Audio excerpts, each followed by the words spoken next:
बात कुछ इस तरह की थी कि अभी 3 महीने पहले ही मेरे पिताजी इस दुनिया को छोड़कर चले गए।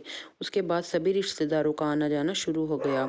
अगले दिन मेरी एक मौसी भी आई, जो दिल्ली में रहती है। मेरी मौसी का नाम सोनी है।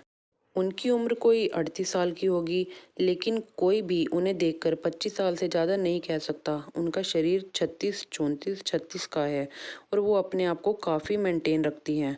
मेरे मौसा जी भी आए थे, लेकिन उन्हें कहीं बाहर जाना था। तो मुझे उन्होंने कहा, बेटा, मुझे किसी ज़रूरी काम से बाहर जाना पड़ रहा है, लेकिन तुम्हारी मौसी यहीं रुकेगी और जब यहाँ सब ठीक हो जाए तो उन्हें घर छोड़ आना। मुझे 1 महीना या उससे ज़्यादा समय भी लग सकता है। मैंने कहा, ठीक है मौसा जी, मैं और मौसी जी एसी वाले कमरे में एक ही बिस्तर पर सो जाएंगे। बाकी सब बाहर बरामदे में सो गए। रात को 12 बज चुके थे, मुझे नींद नहीं आ रही थी। मैंने उठकर लाइट बंद कर दी। थोड़ी देर बाद मौसी ने करवट लेकर दूसरी तरफ मुंह कर लिया। उन्होंने नाइटी पहनी हुई थी। मेरे दिमाग में उन्हें को लेकर ख्याल आने लगा।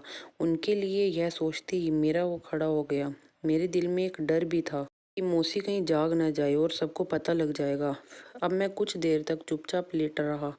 जब मुझे लगा कि मौसी सो रही है, थोड़ी देर बाद वो हिली। मुझे लगा कि मौसी जाग गई हैं, तो मैंने अपने हाथ को हटा लिया, लेकिन वो को नहीं हटाया। मैं कुछ देर तक ऐसे ही लेटा रहा। मौसी भी सो गई थी या जाग रही थी, ये मुझे नहीं पता था। मौसी करवट लेकर सीधी हो गई। मैं फिर से थोड़ी देर तक लेटा रहा। तभी वो थोड़ी कसमकसाई और कहने लगी, जानू, क्या कर रहे हो? आज आपको मेरी कैसे याद आ गई? आज आपकी सेक्रेटरी कहाँ चली गई? मैं कुछ नहीं बोला, लेकिन वो नहीं जागी। शायद वो तब भी नींद में थी। शायद वो मुझे मौसा जी समझ रही थी। मैं भी बिना बोले लगा रहा। वो सिसकाती रही। थोड़ी देर बाद मैं सो गया। मेरी सुबह सबसे पहले आँख खुली। मैं उठकर मौसी के शरीर को देखने लगा। वो अभी भी सो रही थी और मैं उठकर बाहर दूसरे कमरे में जाकर लेट गया। मुझे अभी भी ऐसे ही लग रहा था जैसे ये कोई सपना था। फिर धीरे-धीरे सब उठने लगे और मौसी भी जाग गई।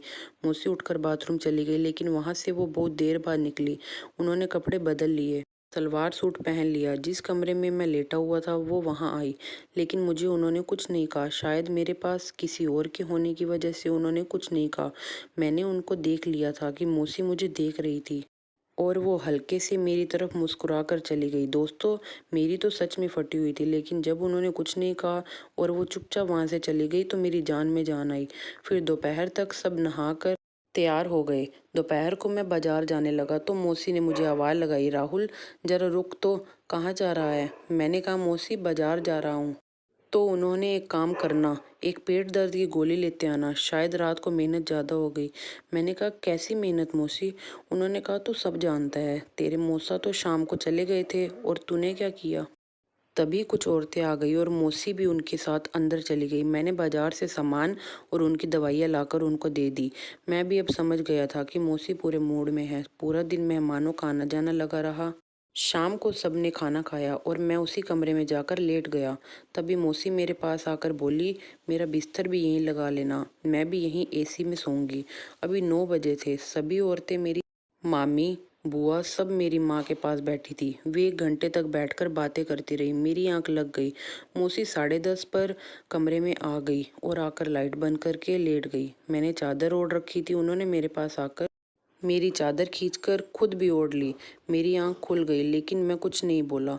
वो पूरे जोश में थी। मैंने कहा, मौसी, जानबूझकर अधूरा क्यों छोड़ रही हो? लगी रहो ना।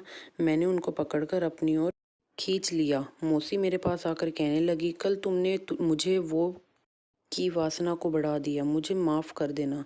मैं अपने आप को रोक नहीं पाई। मैंने कहा, मौसी मेरी जान, मैं भी तुम्हें बहुत सालों पहले वो चाहता था, लेकिन डरता था कि कहीं तुम मेरे घर वालों को ना बता दो। उन्होंने कहा, जान, मुझे अकेला मत छोड़ो। आज से तुम्हारे मौसा जी की जगह तुम हो। कुछ देर बाद फिर से वो का घमासान हुआ। रात भर हम दोनों ने वो का खेल खेला। उस रात मैंने उन्हें 4 बार। अब वो कहने लगी, आज तुमने मुझे सच में तृप्त कर दिया।